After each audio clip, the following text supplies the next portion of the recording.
Shalom, shalom bien-aimé. Shalom, pasteur. Est-ce que tu peux juste saluer ton voisin de ma part? Alléluia. Amen. Est-ce que les amis de l'Isanga sont avec nous? Bandeko l'Isanga. Une grande armée. Lipinga Est-ce que monene. l'Isanga peut m'aider à célébrer Dieu ce soir? L'Isanga tokumisa Nzambe. Une grande armée se lève. Lipinga monene telemikuna. Alléluia. Amen. Est-ce que la puisette peut m'aider à célébrer Dieu ce La soir? puisette tokumisa Nzambe. Wapi mololo, wapi mololo, wapi mololo. Ya. Alléluia. Gloire au Seigneur. Kemona Nzambe. Je vais demander aux amis, aux internautes de célébrer Dieu. Ils savent comment ils le font. Ils savent ce qu'ils sont en train de faire. Vous ne voyez pas, mais eux, ils savent. L'arche de l'alliance et l'alliance de l'arche. Tel est le thème que nous avons abordé depuis hier.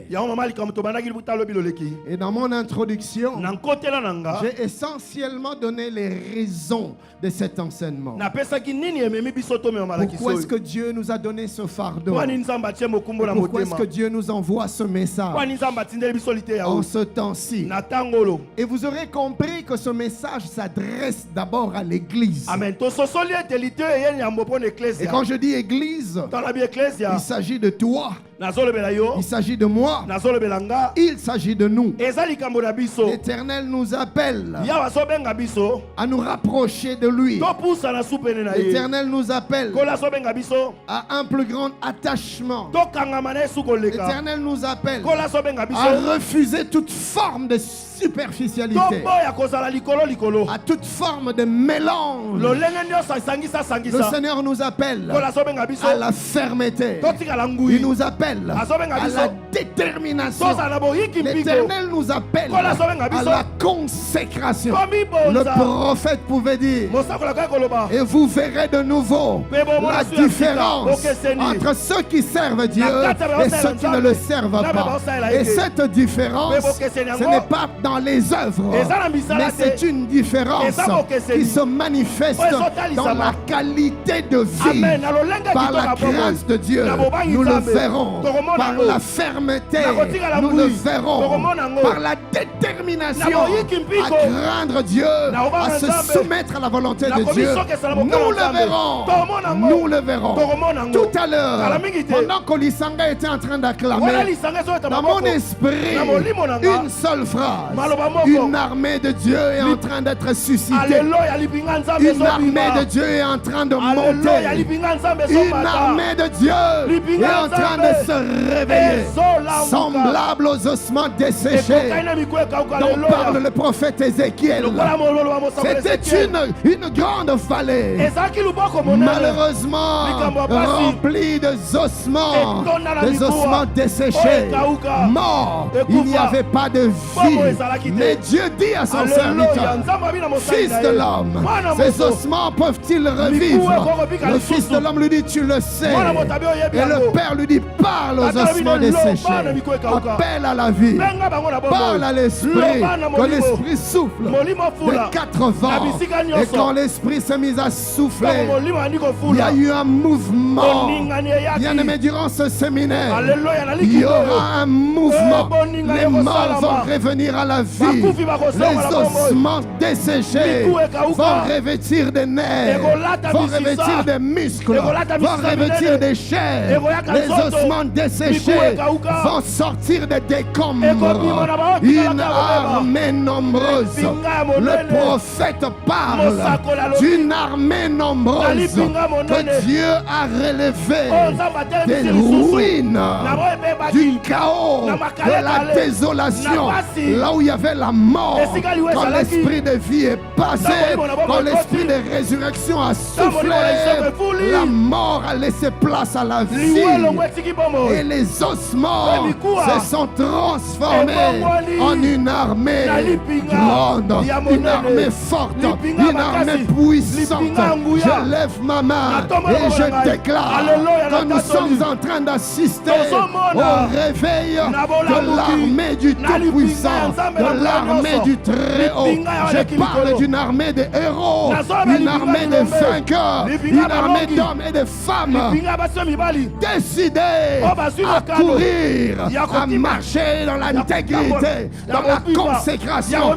Je parle d'une armée qui ne cédera pas devant les sollicitations du monde. Je pensais que je parlais à quelqu'un. Je parle d'une armée qui ne cédera pas aux attraits de l'ennemi. Mais peu importe les pressions de la vie, peu importe les obstacles, je parle d'une armée qui tiendra ferme, qui honorera son Dieu. Peu importe les événements, peu importe les circonstances, cette armée va honorer Dieu. Mariage ou pas mariage, elle va honorer Dieu. Travail ou pas travail, elle va honorer Dieu. Succès ou pas succès, elle va honorer Dieu. Guérison ou pas guérison, elle va honorer Dieu. Une armée qui a cessé de vivre pour elle-même et qui a décidé de ne vivre que pour Dieu. Même quand elle ne se retrouvera pas, elle va avancer au nom de Dieu et pour la gloire de Dieu. Et je lève ma main, je déclare, tu fais partie de cette armée. Tu m'as pas entendu, je dis tu fais partie de cette armée. Tu m'as pas entendu, est-ce que je suis en train de parler? Est-ce que j'ai envie de voir l'armée de Dieu? J'ai envie d'entendre l'armée de Dieu. Y a-t-il une armée de l'Éternel? Une armée qu'il est en train de susciter en ce temps de la fin pour faire la différence, pour se distinguer, pour se démarquer. Si tu es là ce soir, donne-moi un bon amen. Non, non, non, non, non, donne-moi un bon amen. Un amen de héros, un amen de guerriers, un amen de vainqueurs, un amen d'une armée connectée avec le Très-Haut, un amen d'une armée dont lui-même est le chef de l'armée de l'Éternel. Est-ce que quelqu'un peut me donner un bon amen ce soir?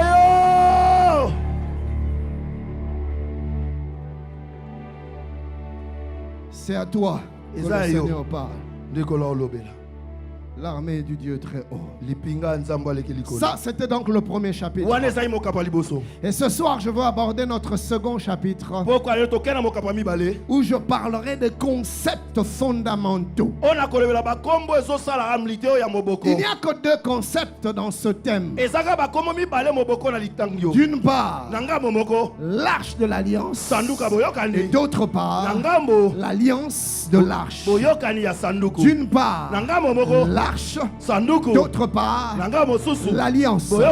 Pendant tout le temps que nous allons passer ensemble, nous n'allons tourner qu'autour de ces deux choses. On parlera de l'arche et de ses implications, et on parlera de l'alliance et de ses implications, et on finira par parler du lien étroit qui existe entre l'arche et l'alliance.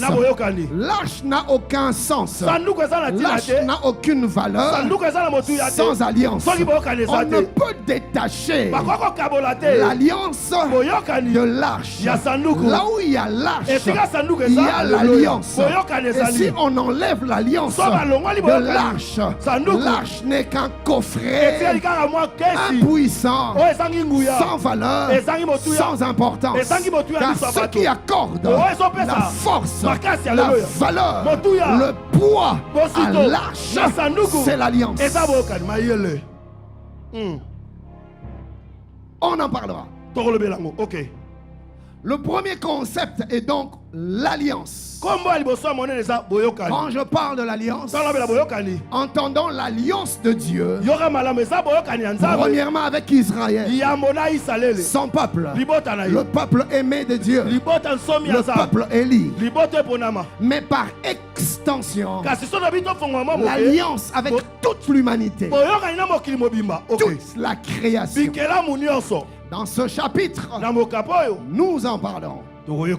Et nous commençons par l'alliance. Chers bien-aimés, depuis la création, Dieu a toujours soupiré. Il a toujours désiré. Il a toujours aspirer ardemment de vivre en communion avec sa créature, c'est-à-dire l'homme. Ma soeur, tu n'as aucune idée de combien le cœur de Dieu languit après la communion avec toi, après la connexion avec toi. C'est le désir de Dieu, se rapprocher de toi, te rapprocher de lui. Ça brûle dans le cœur de Dieu. Et dès la création, Dieu a été prêt à tout. Bien-aimé, quand je dis tout, c'est-à-dire tout, sans rien ôter, sans rien enlever, Dieu a été prêt à tout faire pour rapprocher l'homme de lui, pour se rapprocher de l'homme. Pourquoi? Dieu est un Dieu d'alliance. Il aime être en alliance avec la créature. Il aime être en alliance avec l'homme, avec les hommes. Notre Dieu est le Dieu d'alliance. Il désire communier avec toi. Quand je parle de la communion, c'est-à-dire que Dieu veut être en harmonie avec les hommes. Alliance parle de l'harmonie. L'alliance parle d'être en accord avec Dieu. Et Dieu en accord avec l'homme. C'est-à-dire marcher ensemble. C'est-à-dire regarder vers la même direction. C'est-à-dire développer la même vision. Parler le même langage. Vouloir les mêmes choses. Quand je parle d'alliance, Dieu veut partager son cœur. C'est-à-dire que ton c'est-à-dire que ton cœur batte au rythme du cœur de Dieu. Que tu aimes ce que Dieu aime. Que tu choisis ce que Dieu choisit. Que tu veux ce que Dieu veut. Dieu désire que tu sois en harmonie avec lui. Que tu marches d'un même pas. Quand on parle de l'alliance, on parle de la communion. Et quand on parle de la communion, on parle de la proximité. On parle même de la promiscuité avec Dieu. Quand on parle de la communion, on parle de la connexion avec Dieu. On parle de l'unité avec Dieu. On parle de l'amitié avec Dieu. On parle de l'intimité avec Dieu. Amen. Amen. Et Dieu a aimé tellement vivre en alliance avec l'homme qu'il était prêt à tout, même à se sacrifier. Oh, merci, pasteur. Et l'apôtre Paul, dans le livre de Philippiens, il nous parle de Jésus, lui qui était semblable à Dieu, égal à Dieu. n'a point regardé cela comme une proie à arracher. Mais il a tellement voulu communier avec lui qu'il s'est dépouillé de sa gloire divine. Et il n'a pas hésité à se faire un homme de rien, celui que l'on pouvait mépriser, celui que l'on pouvait humilier, celui que l'on pouvait dédaigner, celui que l'on pouvait réduire à sa plus simple expression, au point de le clouer nu à la croix au bois maudit. Bien-aimé, je suis en train de parler de Dieu. Je suis en train de parler de Dieu qui s'incarne dans une chair humaine, une chair limitée. Lui, le Dieu illimité, dans un corps fini. Lui, le Dieu infini. D'une femme comme un simple bébé faible. Quelle humiliation. Le Créateur qui se réduit au niveau de la créature. Et qui se livre même à la merci de de sa propre créature. Et Ésaïe prophétisa plusieurs années plus tard. Qui a cru à ce qui nous était annoncé? Qui a cru? Ésaïe. Qui pouvait croire? Qui pouvait croire? Un Dieu si grand se réduit à un niveau si bas. Qui pouvait croire? Homme de douleur, habitué à la souffrance. On a fait de lui aucun cas. On l'a jugé pour punir les dieux. On n'a point ouvert la bouche pour se défendre. Et comme un agneau qu'on mène à la boucherie, à l'abattoir, il ne s'est pas défendu. Je parle de Dieu. Bien-aimé, le Créateur était prêt à tout. À braver l'ignominie, à braver le pauvre, à braver la honte, à braver la nudité. Emmanuel, le Créateur est même arrivé non seulement à se faire homme, mais pire, à se faire péché. La chose qu'il méprise, qu'il hait le plus, qu'il déteste le plus. Imagine ce que tu répugnes le plus. Dieu, c'était le péché. Mais il en est arrivé jusqu'à lui-même à devenir la chose la plus ignoble.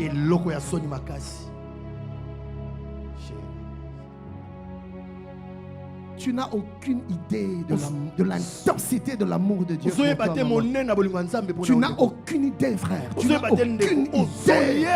Voilà pourquoi, quelquefois, nous nous laissons aller à n'importe quoi. Alors que Dieu n'attend qu'une chose: que l'on réponde à son amour, que l'on réponde à son alliance. Mais nous nous laissons aller et nous vivons de n'importe quelle manière parce que nous ne comprenons pas l'intensité, la hauteur, la profondeur, la grandeur, la largeur de l'amour de Dieu. L'amour de Dieu est si grand, si fort, si intense que celui qui le discerne, sa vie n'est plus jamais. Amen.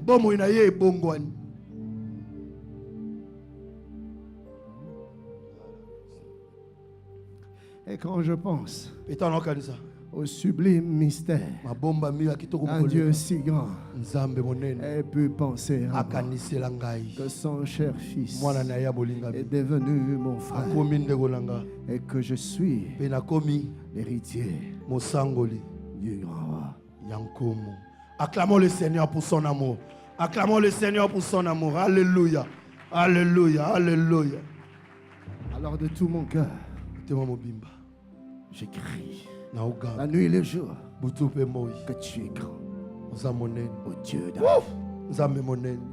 Tu es grand. Oh Dieu d'amour. Quand on discerne l'amour de Dieu, il y a des choses qu'on arrête de faire. Déjà que nous n'étions pas dignes. Oh la titakata, nous n'étions pas dignes d'un si grand amour. Alors que nous n'étions point aimables, il nous a aimés. Et l'apôtre dit: à peine mourrait-on pour un homme de bien. Donc, c'est difficilement que l'on mourrait pour quelqu'un de bien. Mais nous, alors qu'on n'était pas aimables, Dieu a fait cas de nous. Il s'est rabaissé jusqu'à la bassesse humaine. Il a retroussé ses manches. Il a mis ses mains dans la boue de la pureté du péché pour nous tirer pour nous racheter. Alléluia. Et nous réconcilier avec lui-même. La Bible déclare, car Dieu était en Christ, réconciliant le monde avec lui. Et quand on discerne l'amour, bien aimé, il y a des choses qu'on fait. C'est comme ça que l'apôtre dit que la grâce elle-même nous enseigne à renoncer à l'impiété. Quand tu discernes la grâce de Dieu, bien aimé, tu te sanctifies. Là, tu te rends compte que tu n'en es pas digne. Mais il t'a fait grâce. Amen. Que puis-je faire pour celui qui a tout fait pour moi? Que puis-je donner à celui qui a tout donné, même sa propre vie, pour moi, si ce n'est de l'aimer?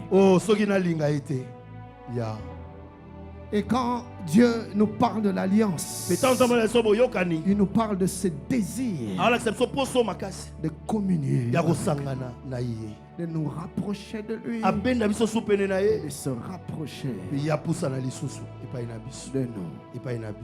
Et ainsi donc, pour consolider, affermir et même garantir, ou si vous voulez sauvegarder ou encore préserver cette communion, Dieu a fait une chose. Il a établi une alliance de fidélité avec l'homme.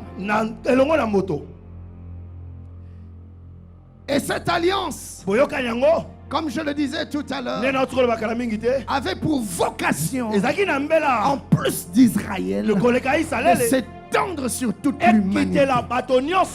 Qu'est-ce donc une alliance? Notez. Comment? Il y a trois manières par lesquelles je pourrais définir l'alliance. Premièrement, une alliance est un accord divin institué par Dieu. Cet accord régule la relation entre Dieu et l'humanité. C'est un accord divinement institué.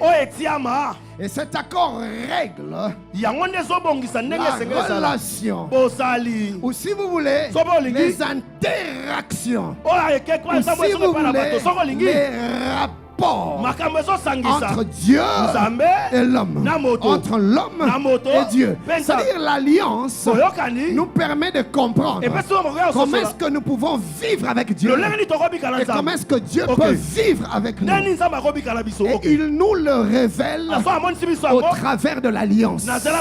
Alors comprenez-moi bien, car je suis conscient de la confusion. Il est certes vrai que quand on parle de l'alliance, on voit la connexion entre deux personnes qui se mettent d'accord. Moi et mon frère, nous sommes accordés. Nous sommes donc en accord. C'est un pacte. C'est une alliance. L'alliance se réfère à la communion entre deux parties ou entre plusieurs parties. Ça, c'est une chose. Mais au même moment, quand on parle de l'alliance, on parle aussi d'un acte. Ou si vous voulez, non, si vous voulez, d'une charte. C'est-à-dire un document qui renferme les directives, les orientations ou les préceptes qui nous guident et qui nous donnent la manière avec laquelle Dieu veut vivre avec nous et la manière avec laquelle il veut que l'homme vive avec lui. C'est donc renfermé dans ce que la Bible appelle une alliance.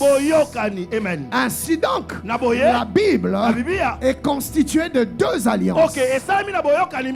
La première alliance que renferme l'Ancien Testament, c'est-à-dire l'Ancien Testament, et cette alliance que Dieu a donnée à son peuple, qui se résume par les 10 commandements que Moïse reçoit à Sinaï sur la montagne. Et rappelez-vous, on va les voir un peu plus loin. Dieu dit à Moïse, les tables de la loi que je te donne, l'alliance que je te donne, ou encore, si vous voulez, le témoignage que je vous donne. Parce que ce document, on l'appelait soit alliance, soit témoignage. Et suivez-moi bien.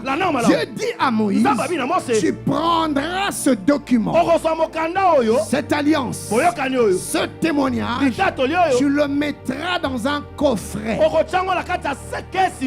Autrement dit, dans une arche. Et c'est le jour où l'alliance est entrée dans l'arche que l'arche est devenue arche de l'alliance. Est-ce que je suis en train de parler à quelqu'un?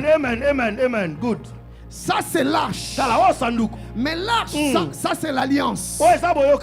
Alors, l'arche est d'un côté, l'alliance de l'autre.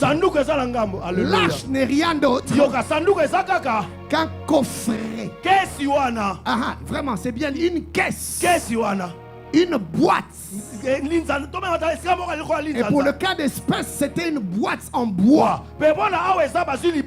En bois d'acacia. Et si Dieu nous donne le temps, je vais aller dans les détails. Et je vais en Manizuta.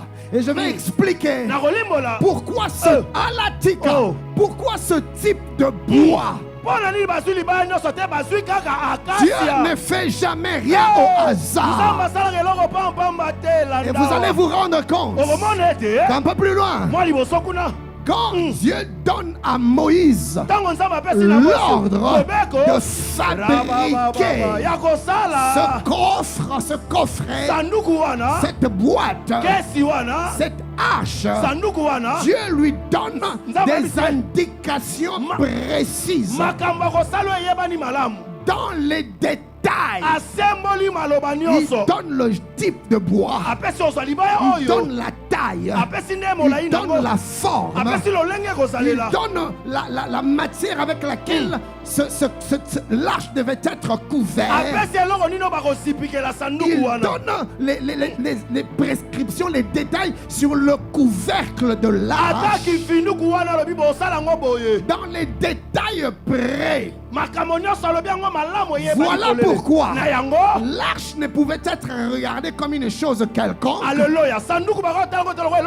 parce qu'elle était l'expression du cœur de Dieu. L'arche était sacrée. L'arche est venue de Dieu.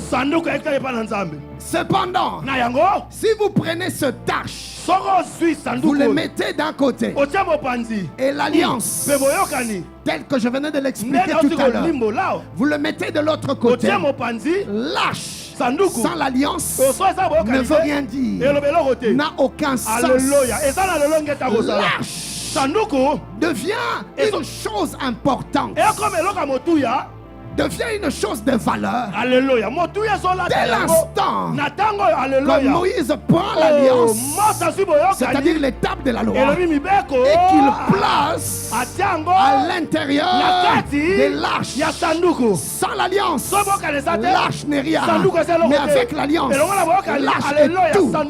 L'arche devient tellement tout que quand l'arche débarque parmi le peuple, Dieu entre.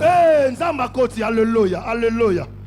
Rappelez-vous, hier j'avais dit, ces choses dont je parle font partie de l'Ancien Testament, c'est-à-dire l'ombre de choses à venir.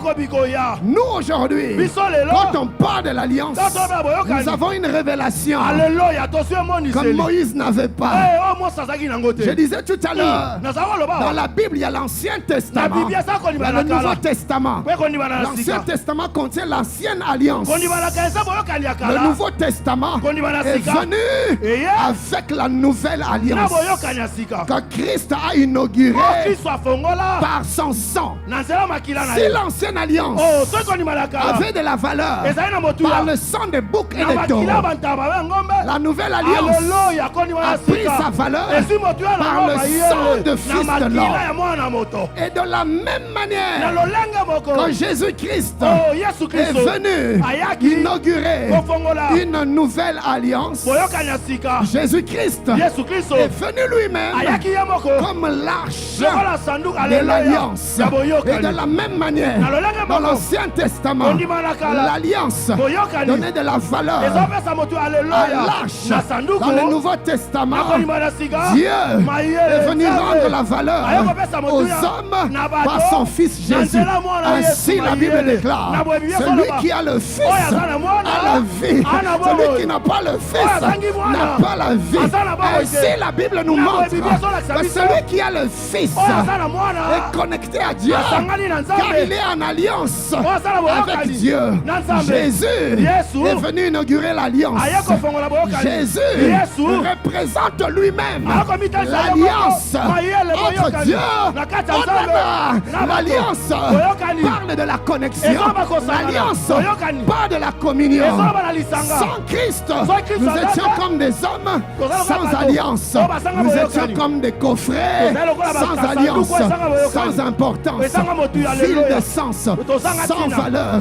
Quand Jésus-Christ est venu, l'alliance éternelle, la nouvelle alliance, l'alliance du Père, quiconque accepte Jésus comme son Seigneur et son Sauveur est en train de poser le même acte que ce jour-là à la montagne. Quand Moïse a pris les tables, c'est-à-dire l'alliance, il l'a mis dans le coffre. L'arche est devenue l'arche de l'alliance. Exactement ce qui s'est passé. Le jour où tu as donné ta vie à Jésus, Christ Jésus est entré en toi et tu es devenu le Fils de l'alliance. Fais-je entendre parler à quelqu'un ce soir. Tu n'es plus n'importe qui. Tu es le Fils de l'alliance. Le Fils de l'alliance a des privilèges. Le Fils de l'alliance a des prérogatives. Le Fils de l'alliance jouit de l'alliance. Et nous allons le voir. L'alliance vient avec trois choses. Entre autres, les promesses. Pasteur Daniel, il faut qu'on gagne. Nous avons anticipé. Mais moi, j'ai anticipé. Je lève ma main, je déclare. Après cet enseignement, par la grâce de Dieu, ta vie ne sera plus jamais comme avant. Donne-moi un bon amen. Donne-moi un bon amen. Est-ce qu'on peut acclamer le Seigneur? Acclame le Seigneur. Ya. Ça ne fait que commencer. Il est fidèle. Fidèle. Mon Jésus est fidèle. Alléluia. Mon Jésus est. Alléluia. Mon Jésus. Fidèle. Haïs. Il est fidèle. Fidèle. Fidèle. Hey. Mon Jésus est fidèle. Mon Jésus est fidèle. Mon Jésus est fidèle. Mon Jésus est fidèle. Une alliance est un accord divinement institué qui régule la relation, l'interaction entre Dieu et son peuple. Trois choses à retenir de cette définition. Il y a trois choses que l'on ressort de cette définition. La première est la suivante. L'accord, l'alliance est un accord qui vient de Dieu. Et c'est du reste la deuxième chose. C'est Dieu qui institue l'alliance. C'est-à-dire que ça ne vient pas des hommes, mais ça vient de Dieu. Amen. Une alliance, au travers de cette définition, est un acte, une ordonnance, comme je le disais tout à l'heure, qui fixe la manière avec laquelle l'homme doit vivre avec Dieu, et qui fixe aussi la manière avec laquelle Dieu veut vivre avec l'homme. Dernière chose qui ressort de cette définition, l'alliance avec Dieu est un accord. Et qui dit accord, dit implication. Il n'y a pas d'accord sans implication. Ou sinon, ce n'est plus un accord. Et les implications de l'accord, c'est ses limites. Des frontières à ne pas dépasser. On le verra tout à l'heure. Deuxième définition notée, l'alliance est un lien spirituel et contractuel qui établit un accord pour une communion profonde et significative. Communion profonde et significative entre Dieu et l'homme. C'est-à-dire qu'une alliance est un lien. Ça nous garde attachés. Il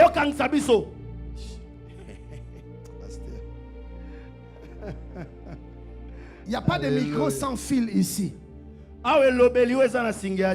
Prenons un câble électrique qui alimente une machine. Le câble est branché dans une source d'alimentation. Et le câble maintient un lien, un rapport entre la source d'énergie et la machine. Le câble, c'est l'alliance.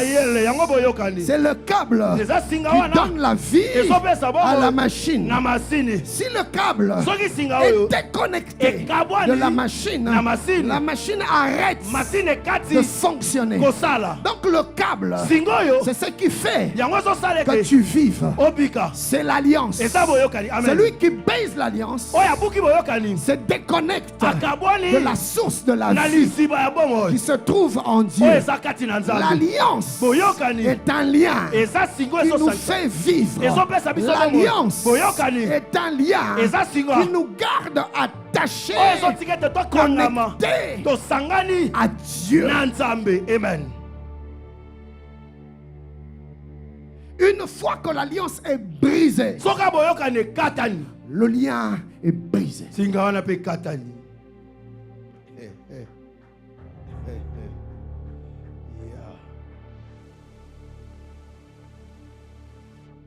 Troisième définition.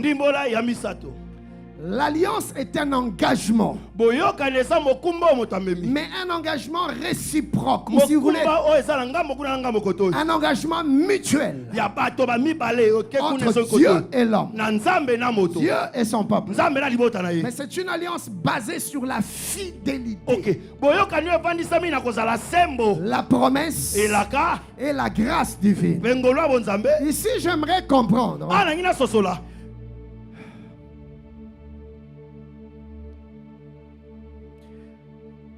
celui qui donne la force à l'alliance, ce n'est pas d'abord l'homme, mais c'est Dieu. C'est Dieu qui soutient l'alliance pour que l'alliance demeure, pour que l'alliance dure, pour que l'alliance persiste. C'est Dieu qui soutient l'alliance. Ou sinon l'alliance serait déjà brisée depuis longtemps. Et Dieu soutient l'alliance par sa fidélité. Voilà pourquoi il demeure fidèle. Même quand l'homme devient infidèle, lui il continue à soutenir l'alliance par sa fidélité. Église, lisez l'histoire des enfants d'Israël. Un peuple au cou roide. Un peuple infidèle. Un peuple désobéissant. Que de murmures. Que de désobéissance. Dans le désert.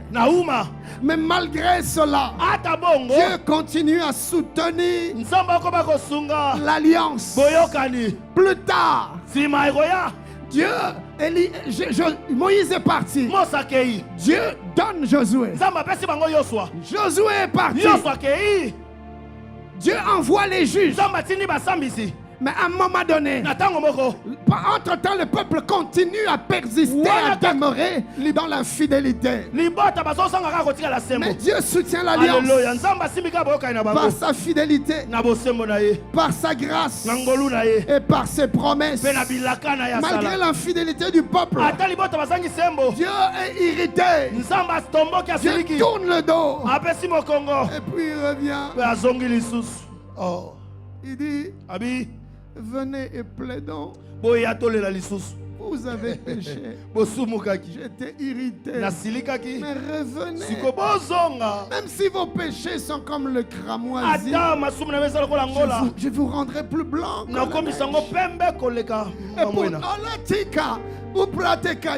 C'est le peuple qui a péché. Le peuple vit dans le désordre. Mais Dieu, lui qui soutient l'alliance, qui l'unit avec le peuple, il ne veut pas laisser l'alliance être brisée. Il la soutient par sa fidélité. Et il revient. Mon peuple, toi qui n'étais pas aimé, on t'appellera le bien-aimé. Lo-ami, Lorushama. Il ne faut pas que l'alliance soit brisée. Voilà pourquoi peu importe la vie que tu mènes, Dieu n'arrête pas de revenir vers toi. On le voit dans le livre d'Apocalypse.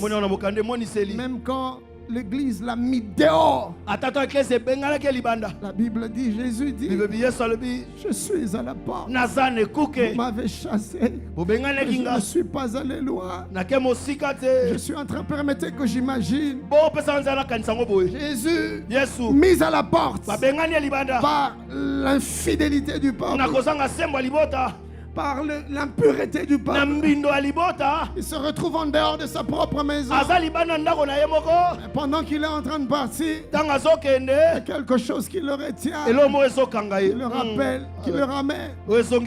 C'est son alliance. Son alliance qui chérit, son alliance qui soutient. Il était déjà parti, mais l'alliance l'a ramené. Et quand il est arrivé, la porte était toujours fermée. Il a voulu repartir, mais l'alliance l'a ramené. Et il est resté devant la porte, espérant qu'on allait ouvrir. Les heures passées, les jours passés, les semaines, les mois, les années. Il est resté là. Et à un moment donné, il s'est mis à frapper à la porte. Malheureusement, personne n'entend. Personne n'ouvre. Il n'arrête pas. Il continue de frapper. Pourquoi? Parce qu'il soutient son alliance. L'alliance ne peut pas être brisée. Malgré l'infidélité de l'homme, Dieu demeure fidèle. Et il frappe.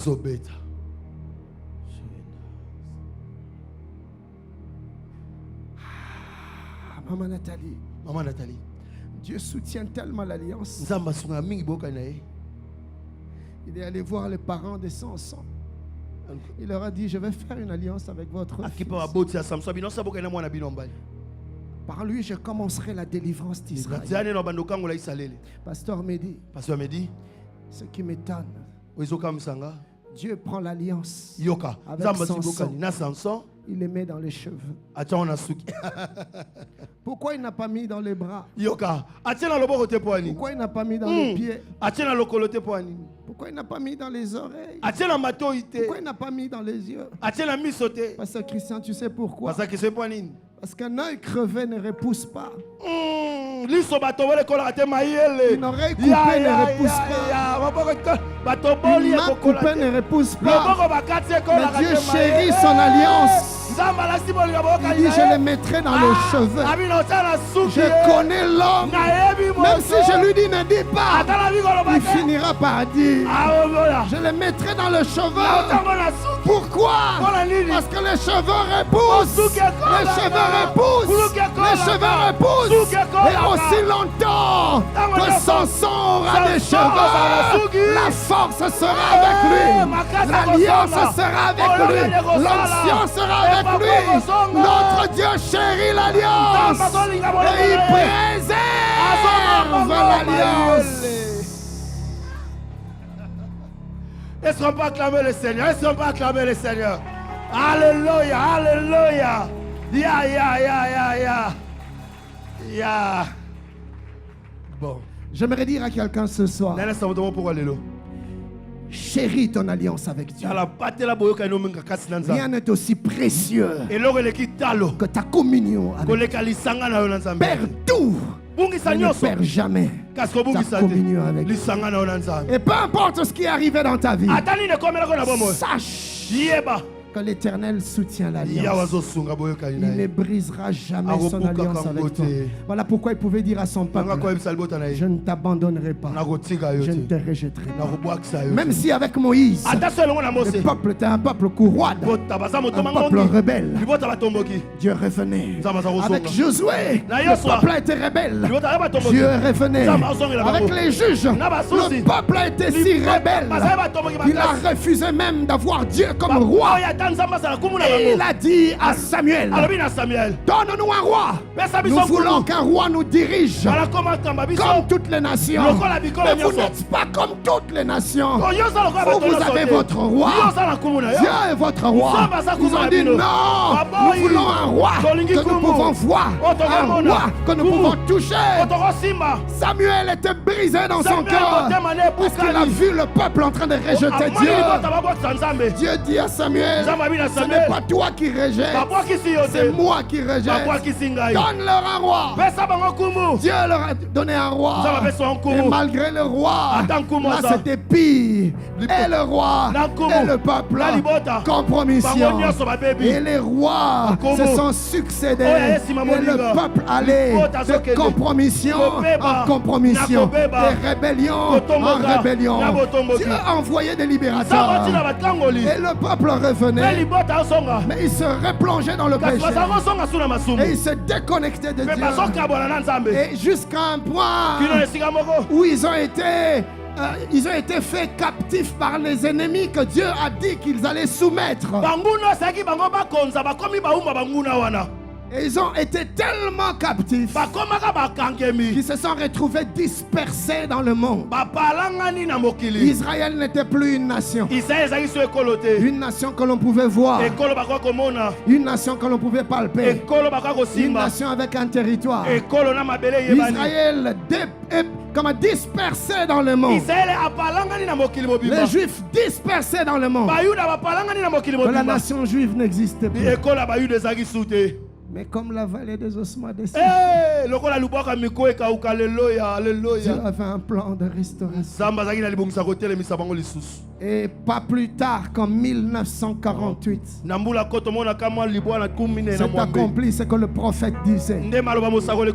Une nation peut-elle renaître en un jour? En un seul jour, la nation juive a rené de ses cendres. Dieu a fait quelque chose d'extraordinaire. Les ethnologues disent que c'est impossible qu'un peuple dispersé, après autant d'années, puisse garder sa langue, sa culture, sa religion, ses liens. C'est impossible. Après Après quelques générations, un peuple finit par disparaître. Où sont passés les Philistins? Où sont passés les Édomites? Où sont passés les Cananéens? Où sont passés tous ces peuplades qui ont vécu avec Israël? Ils n'existent plus. Mais Israël, même de là où ils étaient, ils ont gardé leur culture, ils ont gardé leur langue, ils ont gardé leur religion, ils ont gardé leur civilisation, leur manière de vivre. Pourquoi? Parce qu'il y avait Dieu derrière, le Dieu de l'alliance, dispersé. Et le Seigneur s'arrangeait pour qu'ils ne perdent pas leur identité. Du peuple élu, du peuple élu plutôt, du peuple choisi par Dieu. Dieu s'arrangeait pour que leur identité demeure. Et quand le temps est arrivé, le Seigneur s'est mis à ramener selon sa promesse. Le prophète a dit: je ramènerai de loin, je ramènerai et je vous redonnerai une terre. Que dis-je? Votre terre. Ainsi en 1948, la nation juive a revu le jour. Mais qu'est-ce qui a fait que le temps ne puisse pas dissiper Israël? Qu'est-ce qui a fait que le temps ne puisse pas écraser la nation juive? Que les ennemis ne puissent pas effacer Israël de la carte. Parce qu'il y a derrière le Dieu de l'alliance. Il veille sur sa parole pour l'accomplir. Il a soutenu l'alliance dans le temps. Malgré les épreuves, malgré les pressions, malgré les guerres, Israël est resté un peuple soutenu par l'alliance. L'alliance, c'est d'abord une affaire de Dieu. Bien-aimé, l'alliance que Dieu a contractée avec nous en son Fils Jésus-Christ ne dépend pas d'abord de nous. C'est soutenu par Dieu. Voilà pourquoi, même dans tes faiblesses, il te tend la main. Car tu es un fils de l'alliance. Tu es une fille de l'alliance. Même quand tu es perdu, il ne te rejette pas. Mais il te tend la main à cause de l'alliance. Et rien ne brise l'alliance de Dieu pour ceux qui l'aiment.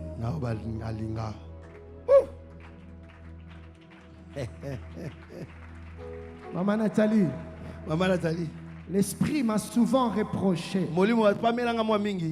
Quand j'allais vers Dieu, il m'arrivait d'avoir des soucis, des problèmes pour arriver. Je voulais être pur. Je voulais être sanctifié. Je voulais être sans tache pour m'approcher librement. Mais en chemin, je me rendais compte il y avait toujours une tâche qui restait. Toujours une tâche qui restait. J'avais tendance à revenir, repartir, voulant arranger, et puis revenir.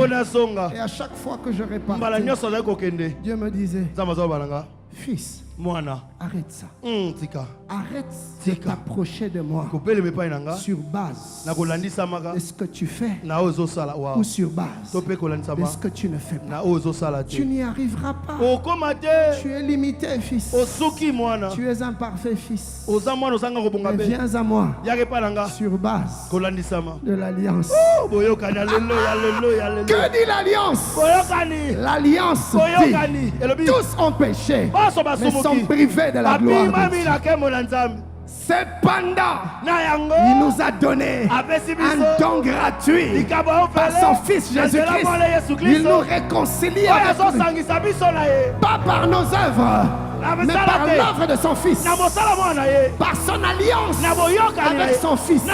Il a fait une alliance avec son Fils. Il a dit: fils, si tu meurs à la croix, tu donnes de ta vie, tu verses son sang, je pardonnerai à quiconque reviendra à moi. Le Fils dit: Père, je vais aller. Il est monté à la croix, il a donné sa vie, il a versé le sang. Le sang que la Bible appelle le sang de la nouvelle alliance. Le sang de la nouvelle alliance. En vertu de ce sang, quiconque invoquera le nom de Jésus-Christ sera sauvé. Peu importe ses failles, peu importe ses limites. Mon ami, même si tu as péché, ce n'est pas grave. Nous avons le sang de l'alliance. Tu peux crier. Car il a dit, quiconque invoquera sera sauvé. Quand tu sens comme rejeté, crie Jésus. Tu es en train de crier le nom qui sauve, le nom de la nouvelle alliance. Même quand tu te sens éloigné, tu peux crier Jésus. Et celui qui crie Jésus, le Seigneur Dieu n'est jamais indifférent. Dieu ne peut résister à la voix d'un homme, à la voix d'une femme qui crie de tout son cœur, de toute son âme, de toute sa force. Jésus, même quand il était occupé, quand il entend la voix d'un homme, d'une femme, crier Jésus, il arrête et se tourne. Ce jour-là, la femme à la perte de sang a crié à sa manière. Jésus n'avait pas son programme, comme Madame Vedos nous l'a prêché. Mais quand elle a touché, elle était en train de crier Jésus. La Bible déclare une force est sortie de lui. Ce soir, si tu cries Jésus, une force va sortir de Dieu pour changer ta vie. Bartimée, l'aveugle, l'aveugle, mendiant, nu, qui ne voyait pas, il n'avait pas d'espoir, pas d'espérance, pas de projet d'avenir, perdu dans la vie et dans la société. Ces jours-là, la Bible déclare, un homme passait par là et Bartimée a entendu que c'était Jésus qui passait. Jésus était en train de passer son chemin. Jésus a Bartimée a appris que c'était pas Moïse, que c'était pas Moïse, que c'était pas Élie, que c'était pas Esaïe, ce n'était pas un ange, mais c'était le Fils de l'homme, l'homme de Galilée, Jésus de Nazareth, celui qui est né d'une vierge sans le concours d'un homme conçu du Saint-Esprit, celui en qui habitait toute la plénitude de la divinité. Ce jour-là, il passait dans les rues de Jérusalem, un peu comme ce soir. Le Dieu de l'Alliance, le Fils de l'homme, est en train de passer dans les rangées. Bartimée a appris que c'était lui, c'était Jésus. Et la Bible déclare, il s'est mis à crier Jésus, Fils de David. Jésus, Fils de David. On a voulu le faire taire, mais il criait de plus belle Jésus, Fils de David. La Bible déclare le Dieu de l'Alliance, quand il a entendu que c'était Jésus qu'on appelait, la Bible déclare Jésus qui marchait, il entend Jésus et il est arrêté dans son mouvement. Bien aimé, ce soir, quelqu'un va arrêter le mouvement de Dieu, quelqu'un va arrêter le projet de Dieu, quelqu'un va arrêter Dieu. Quand il a entendu Jésus, il s'est arrêté. Il dit ce nom-là, on ne le cite pas sans que j'intervienne. Ce nom-là, on ne le mentionne pas sans que je m'arrête. Je n'avais pas le projet de m'arrêter. Mais puisque quelqu'un a crié, je n'ai pas le choix. C'est le nom de l'Alliance. C'est le nom de l'Alliance. Selon qu'il est écrit, quiconque criera le nom de Jésus sera sauvé. Quand Bartimée a crié, le Dieu de l'Alliance s'est arrêté et il s'est retourné et il a dit aux disciples, appelez-le. Amenez-le. Je ne peux résister au cri de celui qui m'appelle. Je suis le Dieu de l'Alliance. Ce nom-là, c'est le nom de l'Alliance. Le prophète Ésaïe a prophétisé que les malades seront guéris, les aveugles recouvreront la vue, les cœurs brisés seront consolés, les captifs seront affranchis. C'est le nom de l'Alliance. Comme Bartimée a crié, Jésus s'est arrêté. Ce soir, je me redis à quelqu'un, il y a un nom qui ne rate pas. Un nom qui ne rate pas. Le nom de l'Alliance. Je ne sais pas à quoi est-ce que tu fais face. Je ne sais pas ce qui se passe dans ta vie. Mais ce que je sais, il y a un nom, pas n'importe lequel. Le nom de l'Alliance. Le nom de Jésus. Et ce soir, je voudrais t'inviter à crier ce nom. Est-ce un problème de santé? Crie le nom de l'Alliance. Est-ce un problème de finances? Crie le nom de l'Alliance. Est-ce un problème de stérilité? Crie le nom de l'Alliance. Est-ce un problème de mariage? Est-ce un problème des études? Est-ce un problème de frais? Est-ce un problème familial? Peu importe. Crie seulement le nom de l'Alliance. Pas seulement qu'il va s'arrêter, mais il va intervenir. Dis avec moi, papa, ce soir, j'ai compris. Et je ne suis pas n'importe qui. Je suis en alliance. Avec toi. De la même manière. Le jour où Moïse a pris l'alliance. Il l'a mis dans l'arche. L'arche a pris de l'importance. L'alliance en Christ est entrée à moi. Le jour où je l'ai reçu. Je proclame et je déclare, je ne suis pas n'importe qui. Je ne vivrai pas n'importe. Bien-aimé, déclare-le. Je ne suis pas n'importe qui. Je suis le fils de l'alliance. Je suis la fille de l'alliance. Je suis le fils de la promesse. Je ne vivrai pas n'importe comment. Je refuse tout ce que Dieu n'a pas prévu pour ma vie. Car je suis dans l'alliance. Et il y a des promesses de l'alliance que je dois vivre. Des promesses de vie. Dis-le, des promesses de vie. Dis-le fort. Des promesses de vie. Des promesses de paix. Des promesses de repos. Des promesses de guérison. Des promesses de délivrance. Des promesses de salut. Des promesses de liberté. Des promesses de relèvement. Des promesses de purification. Des promesses de restauration. Des promesses de réqualification. Au nom de... Voilà pourquoi ce soir je décide de crier de toutes mes forces le nom de l'alliance. Jésus, Jésus, Jésus, Jésus, Jésus, Jésus, Jésus. Tu claques les mains, tu cries le nom de Jésus. Nous allons la voir au monde.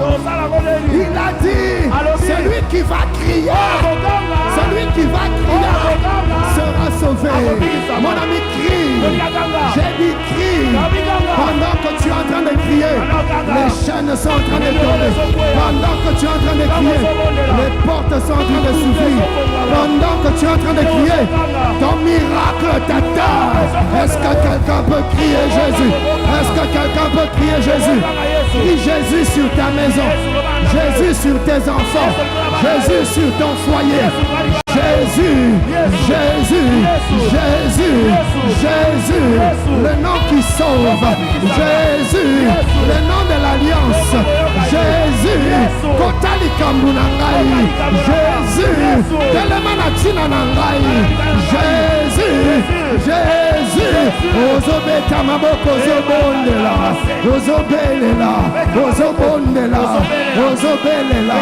Le nom de Jésus, le nom de Jésus, le nom de Jésus, un nom glorieux, un nom puissant, un nom redoutable, le nom de Jésus, le nom qui brise les chaînes, le nom de Jésus, le nom qui guérit les malades, le nom de Jésus, le nom qui ressuscite les morts, le Dieu de l'Alliance, le nom de l'Alliance.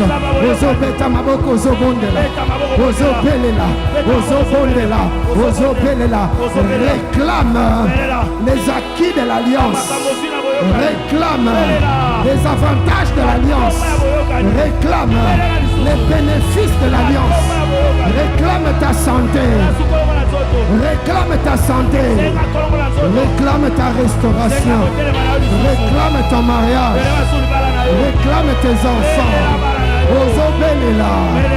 Belela, Belela, Belela, Belela, Belela. Le nom de Jésus. Le nom de Jésus. Le nom de l'alliance. Heya. Ria Bradene de Brocotarabria. Ria Bradesh. Ria Bracatata. Ria Brocotarubos. Maria Brekete. Una Paria Deso. Uria Basha. Una Bacata Pamea. Ria Brocotopaya. Ceux qui m'a l'obéi, matin en langue. Si tu n'as plus de paroles, monte en esprit. Heya Botaka. Zia Baredenemash. Elia Bracatata. Elia Brosta. Ulia Breke. Ulia Manashite. Elia Nelevarida la Labas. Elia Bregele de Bosch. Elia Bregele de Bosch. Elia Bregele de Bosch. Elia Bregele de Bosch. Elia Bregele de Bosch. Pendant que tu pries, le nom de Jésus, les chaînes sont en train de tomber. Les chaînes sont en train de tomber. Maman, belle est là, belle est là, belle est là. Le nom de Jésus, il y a quelque chose qui est en train de se passer. Les chaînes sont en train de tomber. Les portes de prison sont en train de s'ouvrir. Aïe! Il y a baradé de gas. Matia Locha. Odia Breca. Ia barade de bosha, ia manana gossa, ia manene gotarias, ia babare de so, ia bregene de shairas, ia babaria de soparia, ia bashaya, ia boshediaras, ia gatalias, ole abrekatalas. Glory Jesus.